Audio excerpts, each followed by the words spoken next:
Good morning, traders. Hope you're all doing fantastic. It's a new week almost. The first week of December is finished. We had NFP yesterday, massive day, big movements.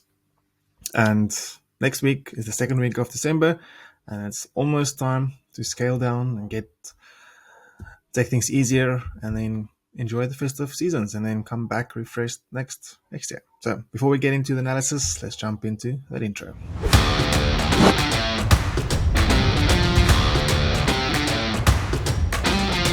Alright traders, let's have a look at current price action. This is GU and we'll be looking at starting from the daily. Let's have a look at the daily and then we'll drop down and see what is given to us. From the daily point of view, I start off by looking at where is my liquidity points. So we have that daily swing low and this daily swing high. That's the most prominent swing highs and lows in current price action. Why this high and not this one, this one, or this one? Well, this one primarily because you can see it swept previous highs. So that's the last point of extreme liquidity in the most recent price action. You can see price took the liquidity above this high and then we pushed towards the downside. We then started trading within this candle. So if you can just show this, we had this high and this low and price traded within that region. So that was the high, this was the low. So the past week, basically, or past a few days, we traded with inside that range of the, I think it was a Fed Powell speech or something, and that caused that volatility. And now we've been trading within that range. So potentially we can then look at premium and discount on this range, and we can see a few things from this range. So we don't necessarily need to sweep the liquidity below this low. We can potentially just grab liquidity in this wick like we're doing now and then move back towards the upside, towards this liquidity. Or we could see potentially price going further down, grabbing the liquidity below this low and then going up or going down, retest and then continuing towards the downside. There's a few things that we can consider. Looking to the left, there's nothing really here for me. Maybe something in these wicks, but nothing for me worthwhile watching. So it's a bit difficult to look for a turning point. So since we're not able to exactly identify where price could potentially be turning around from, we can then just look at what price is giving us, showing us, and then just trade what we see and not what we think. A lot of accumulation in this period and then a big push towards the downside. We kind of wicked back up and then we tried to push back up again, but the market closed and we kind of stopped there. So currently, where is the liquidity? So that's the main question we need to ask ourselves every time we start our analysis, because if we don't know where the liquidity is, we don't know what to look for. And if we don't know what to look for, well, possibly we won't know what to trade. So it's very important to identify where is the liquidity. We have this push towards the downside. We have this trend line. So we have a lot of trend line liquidity above these highs, as indicated. Liquidity, liquidity, liquidity. So from a 4-hour point of view, we need some more evidence before we can really assess and decide what to do. We want to either see price starting to push up, breaking structure on the lower time frames, and then we can start looking for a pullback and then a continuation up higher, or we'll see price continuing towards the downside, waiting then for the pullback and continuing down lower. So there's a few scenarios, a few variations that we could potentially look out for. This could also be a sweep, this push down, and then we can still capitalize on the pullback. So if we see a push down, price sweeps liquidity below this low, and we see price pushing up again, then we can potentially look for the retracement on the lower time frames and get in on that low, higher low, and take the trade up and secure profits before it potentially reverses down towards the downside again. So there's different things that we can look at and different things that we need to consider. But from a higher time frame point of view, it is a bit confusing at the moment. So the 1 hour is a bit more clear. So we might see a few things on the 1 hour. So first of all, I just want to draw your attention on the 5 minute inside this wick. So inside this wick, we had this order block. And this for me is a valid order block. It's a full body candle. It's a move that pushed towards the upside and broke structure. So if you need to ask yourself the question, where is the liquidity inside this wick? I would potentially think that this could be it. Then looking to the left, you can see we kind of sweat below it and started trending towards the upside again. Now we're kind of in this accumulation, just sideways moving market. This was the last order block over there. You can see that we just wicked above it, or actually not even. We actually barely wicked above it, but we're still respecting this order block. So technically, if you look at it like this, we're still respecting bearish order flow on the lower time frames. You can see we have an impulse, we have a corrective phase, we're respecting this order block, we're pushing towards the downside, but then we also respected this order block. So now it's kind of a battle between the two. So here we had liquidity, we swept the liquidity below this low, cleared the imbalance, tapped into the order block, and we saw the push towards the upside. So this is then, where is that arrow? The up one. Let's just use this one. That is then where we reacted and started pushing up, and then we again saw price breaking that small structure, and again coming back, retesting this order block. So technically, if we follow the order flow, price should be moving towards the upside with market open, and we should be seeing price going higher. Now that is technically should or could. It's not a definite going to. So that's just how I'm reading what's currently happening. Sorry about that. So I'm potentially looking for price to go higher from a lower time frame point of view. So now that we have that in mind, we can just select all of this and we can make it a group, and we can call this Monday lower time frame. So we know this is what potentially we'll be looking at on Monday. If we just go back to the 1 hour, ultimately I do believe that if we start to be bullish, we'll go all the way up, we'll grab all the liquidity above these highs, and we'll ultimately move really up, really intensively towards the upside, potentially to these highs as well. So currently we kind of need to see what happens early on in the week. If we start to get the impulsiveness, the bullishness towards the upside, we should then be able to capitalize on longs next week. If we don't see it and we start to break down again, if we break below this low, we'll be looking for price to continue towards the downside, and that is an important note, something to take note of. So I'm going to leave it at that for GU. Let's have a look at the next pair, which is euro dollar. Okay, so here we are on euro dollar, and I've kept on some of last week's analysis on here just to give us an indication of what actually happened. I think, remember last week we said we were looking for price to go up to this area, but then we only swept the liquidity above this high, and then we saw price move down, sweep break structure on the lower time frames, not the 1 4 hour, and then we started just to accumulate within this range. So you can see price is just ranging and really not giving us any clear confirmation or direction. This could possibly also be because of the nature of price action during December.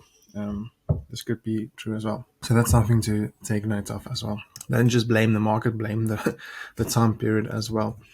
On the 1 hour, there's a few things that we should take note of, and we'll just, for this exercise, just look at where is price reacting off of. We had this order block, price came up, tapped into it, started pushing towards the downside. We went below this low, but then aggressively started moving back up again. So this was the NFP move. Price pushed up, tapped into this 1 hour order block, and then started pushing towards the downside, potentially tapping into something on the left over here. Not sure what it is, but then we saw the reaction, price pushing back up. So it does look like price could be deciding on going higher instead of lower. So we need to identify and see that there's liquidity above us as well. So we have this area, those highs, and those highs. So those are all could be potential targets for price to reach for and grab the liquidity above those highs. But we should be most interested in the previous day high and low. So this is the previous daily high. That is the previous daily low. So you can see we are still trading within the previous day's range. You want to see price breaking the previous day's range and making a new day's range. So if this is the previous day range, we can expect that price will eventually either go towards the upside or towards the downside. Either towards the downside. So that already gives us some clarity on what to expect. We want to potentially see price moving higher or lower, well, obviously. But now, what is some of the lower time frame confluences that we can look at? We can see that price created this week on NFP. We respected the 30-minute imbalance over there perfectly, which is also the 1 hour order block. And then we push towards the downside. Currently, I would be thinking that we could potentially use this leg towards the upside, maybe see price go a bit lower, go into the discount, and then move up again. So there's a few things that we need to consider with longs and short. We need to buy from a discount and we need to sell from a premium. Currently, the market overall is a bit confusing. With current price action, all of this is very confusing, just moving sideways. We had to push down, didn't really move impulsively down. You can see we kind of pushed down and then we started going slowly, and then we pushed back up into this 1 hour and then started dropping again and then pushing back up again. So there's nothing really evidence that price is intent on going in a specific direction.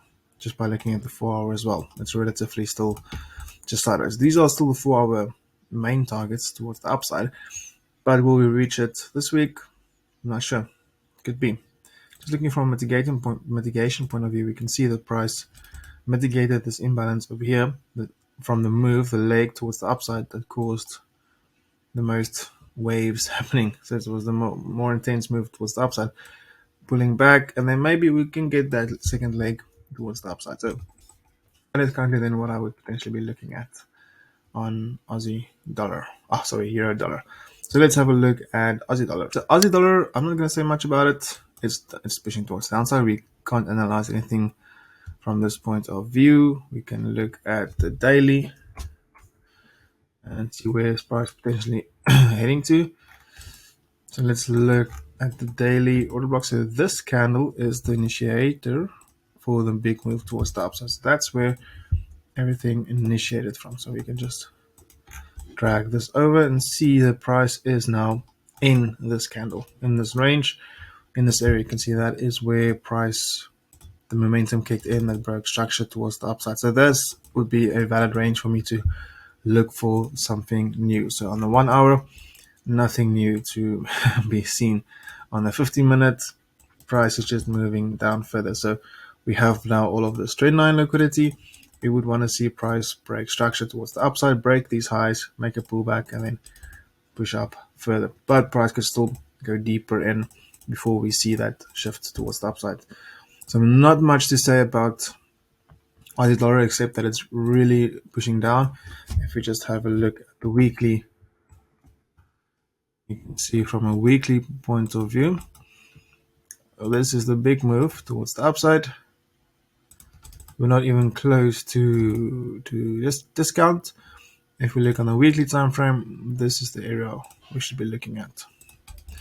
The price could still be really just trending down, but obviously we would like to see a pullback and then maybe a further continuation towards the downside from a weekly point of view. So keep that in mind. I don't trade Aussie dollar at all actually, but I'm doing the analysis for you.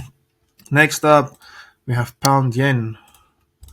Similar situation, we've just been really pushing towards the downside. Price never came back up to mitigate our desired areas, and we're just seeing price pushing down on the weekly. So price is just really flushing towards the downside. If we look at the daily, we can, yes, the daily, we can see now that, was that the weekly? Anywho, we have the daily. We can see the price is pushing down. Where to? That's the question. Where is price going? We have this is more or less a valid area. We've been respecting this, well, acting as support for some time, and we can see a price is in it again. What is below it on the daily? Maybe this area. It's a full body candle. So this could also be a potential area where price reaches into. Ultimately, it is not as clear as we would have liked to see, but we can just follow the trend and look at the continuations and just get in on the continuation. So we can see that we have this is potentially an order block, and we did break structure. So for longs, we could potentially wait for price to come back up into this area and then look for longs going further towards the downside. But it's also worthy to note that we have these equal highs as well, which would then be liquidity, and then potentially we have something in there as well that could act as a catalyst for price to return to.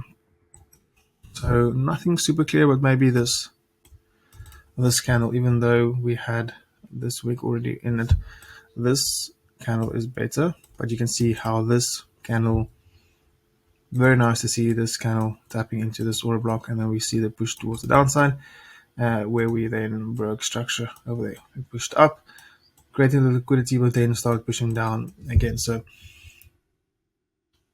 unmitigated liquidity above it, but we could potentially see price pulling back early on in the week and then further towards the downside. So this is actually very clear. We can see we have this leg towards the downside, and we could potentially look for price to make its move back up into the premium and look for somewhere in here to sell from.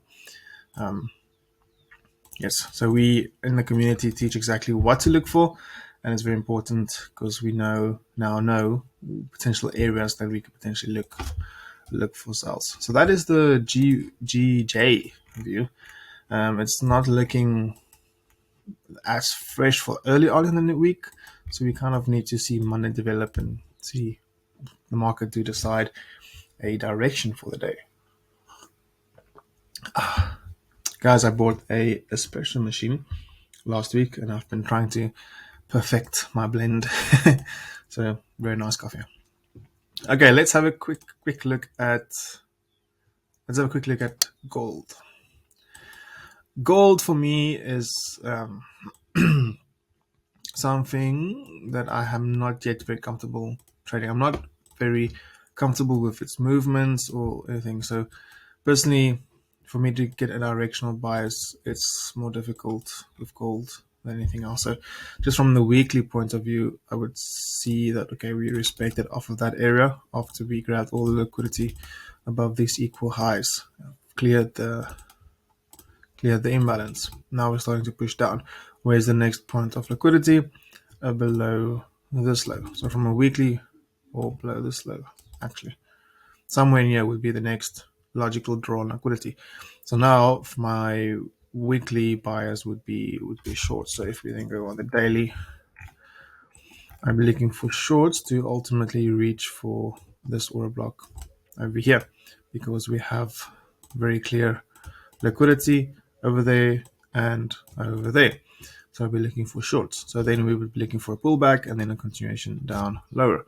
Looking then on the lower time frames for the most recent structure break. Well, that's a bit confusing because you have, that's why gold is a bit confusing to me. So we already swept the high and we tapped into this imbalance. So this kind of pushes down.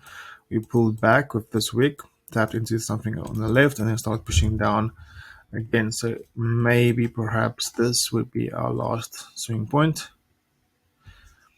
Looking for price to then push up into the premium and then mitigate something on the left.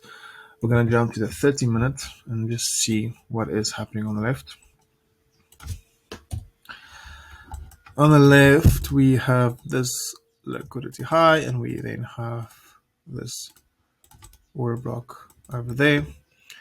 That's a far way up, so that could potentially be a selling area. So what you would then expect to do is then trade buys up into this area and then sells from this area. So that's my quick analysis on gold. So I also wanted to have a look at Bitcoin just for the fun of it. So let's have a look at Bitcoin. Okay, so Bitcoin, what is the situation on Bitcoin? We've been trending up, we've been reaching very nice high levels, and then we saw this massive push towards the downside, price tapping into an order block over there, exactly tapping it. Now the question is this enough of a reaction to then immediately just start pushing back towards the upside? Not sure, to be honest. I'm not sure. We kind of need to get familiar with the price action and the movements of Bitcoin to get a good sense of what's happening. On the 4 hour, we can see, when did this happen? This happened today, actually. Big drop into this order block. Potentially, maybe we can see price rally back up towards the upside, where is, well, obviously the origin of the move is the most important part, but we then also have a lot of imbalance along the way. Well, that's actually the most relevant imbalance on the way down. So we could potentially see price starting to move back up. Again, if we just look at the lower time frames, it is possible to see after this big push down that we can see price moving back towards the upside. We're just going to go, I'm just going to mark this imbalance. Mark the 1 hour imbalance. It's actually, there's a lot of it, so we're just going to stick to the number. We could potentially see price starting to crawl back up towards the upside. There's no clear way for me to discern where price, because obviously you would want to see price pulling back and then continue up towards the upside. So yes, I don't know how exactly. I'm testing Bitcoin. Let's just say like that, testing Bitcoin. So I do think we can see price going up. So potential buys and then just trade it back up after this flash wick towards the downside. Yes, I'm going to slowly but surely just keep an eye on Bitcoin and the cryptocurrencies and just to get a feel for what is happening on them and get a good understanding of what happens in the crypto world. I think it will be beneficial. All right, guys, that's it from my side. I hope you had a wonderful experience watching. Yes, hope you enjoyed it, and I'll see you in the next one. Have a nice day. Bye.